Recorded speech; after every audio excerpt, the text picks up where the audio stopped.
સુરેન્દ્રનગરની ભોગાવા નદી પર 2018માં બનાવવામાં આવેલો રિવરફ્રન્ટનો એક ભાગ વધુ એકવાર બેસી જવાથી ભ્રષ્ટાચારની ઉજાગર થયો છે। રિવરફ્રન્ટના ફૂટપાથ બેસી ગયા છે અને દિવાલ પણ નમી ગઈ છે, જેના કારણે રાહદારીઓ માટે જાનહાનિનું જોખમ પણ વધી ગયું છે। આ ઉપરાંત રિવરફ્રન્ટ પર વારંવાર ખાડાઓ પડવા, રસ્તાઓ ધોવાઈ જવા અને વરસાદી પાણીના નિકાલની કોઈ વ્યવસ્થા ન હોવાના કારણે પાણી ભરાવાની સમસ્યાઓએ પણ સ્થાનિકોમાં ભારે રોષ જોવા મળ્યો છે।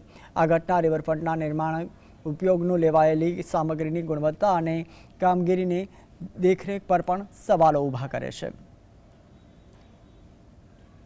સુરેન્દ્રનગર મહાનગરપાલિકાનો ડ્રીમ પ્રોજેક્ટ એટલે સુરેન્દ્રનગરનો રિવરફ્રન્ટ, પરંતુ રિવરફ્રન્ટ જ્યારથી બન્યો ત્યારથી કાંઈ ના કાંઈ પ્રકારે વિવાદમાં આવી રહ્યો છે।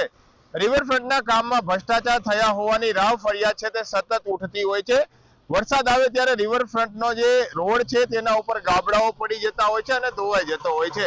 વરસાદી પાણીનો પણ ભરાવો થતો હોય છે। ત્યારે આજે ફરી એક વખત આ રિવરફ્રન્ટ છે તે ચર્ચામાં આવ્યો છે। કેમેરામેનને કહીશ કે આ સીધા લાઈવ દ્રશ્ય દેખાડશે। સુરેન્દ્રનગરનો જે મુખ્ય રિવરફ્રન્ટ જિલ્લા પંચાયતથી લઈ સાયન્સ કોલેજ સુધી આવેલો છે, તેનો ફૂટપાથનો ભાગ છે તે બેસી જવા પામ્યો છે।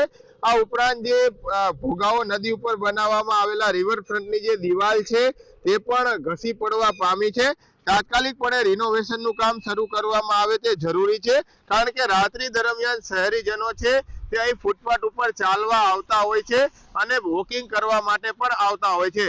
ત્યારે તેમનો જીવ જોખમમાં મુકાય તે પહેલા તાત્કાલિક સમારકામ જરૂરી છે, કારણ કે જે ફૂટપાથ છે તેનો ભાગ છે તે 5 થી 7 ફૂટ જેટલો ઊંડે બેસી જવા પામ્યો છે અને ભૂવો પણ પડી ગયો છે।